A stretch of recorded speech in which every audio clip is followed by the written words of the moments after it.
4000-এর ticket 200 টাকার জল। যুব ভারতীতে 100 কোটির ঘাপলার অভিযোগ, ইডি তদন্তের দাবি অর্জুন সিংয়ের। মেসিকে দেখতে এসে রণক্ষেত্র যুব ভারতী, টিকিট কেটেও মিলল না প্রিয় ফুটবলারের দেখা। আমরা মেসিকে দেখতে এসেছিলাম, ক্ষোভে ফেটে পড়ল যুব ভারতী, শুরু ভাঙচুর। মেসি এলেন, দর্শক ঢুকতে পারলেন না। যুব ভারতীতে চরম বিশৃঙ্খলা দেখেছে গোটা দেশ। 10 টাকার জল 200 টাকায়। মেসি ম্যাচ ঘিরে লুটের অভিযোগে তোলপাড় কলকাতা। যুব ভারতীতে মেসি কাণ্ডে 100 কোটির ঘাপলার অভিযোগ উঠল, আর তাই এবার সরব অর্জুন সিং। মেসিকে চুরি করে নিয়ে যাওয়া হয়েছে, বিস্ফোরক দাবি প্রাক্তন সাংসদের। 1000 টাকা টিকিট আর অভিজ্ঞতা শূন্য, দেখুন ঠিক কি ঘটল।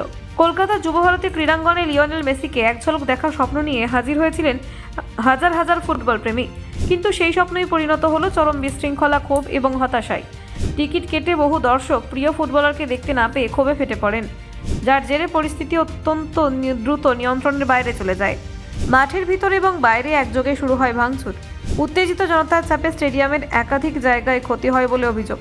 পরিস্থিতি এতটাই ভয়াবহ হয়ে ওঠে যে যুব ভারতী ক্রীড়াঙ্গন কার্যত রণক্ষেত্রের চেহারা নেয়। পুলিশের সঙ্গে দর্শকদের বচসা, ধাক্কাধাক্কি এবং বিশৃঙ্খলার ছবি সামনে আসে। এই ঘটনার পরই প্রাক্তন বিজেপি সাংসদ অর্জুন সিং প্রায় 100 কোটি টাকার ঘাপলার অভিযোগ তুলে সরব হন। তার দাবি, মেসিকে দেখানোর নাম করে সাধারণ মানুষের কাছ থেকে বিপুল পরিমাণে অর্থ আদায় করা হয়েছে। মাঠ থেকে মানুষের আওয়াজ উঠেছিল, আমরা মেসিকে দেখতে এসেছিলাম, যা গোটা ঘটনার আসল ছবি তুলে ধরে বলে তার দাবি।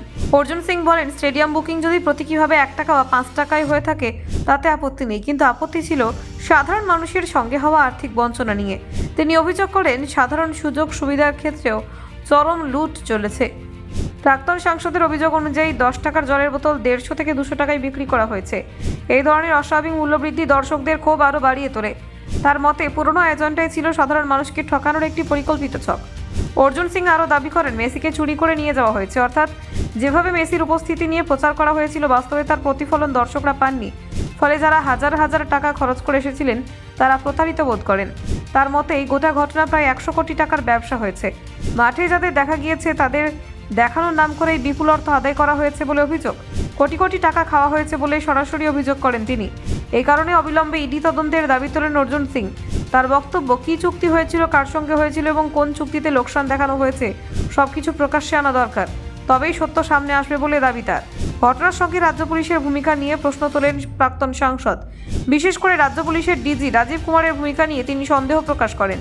কেন ডিজিকে মাঝপথে প্রেস কনফারেন্স ছেড়ে উঠে যেতে হলো, সেই প্রশ্ন তোলেন তিনি।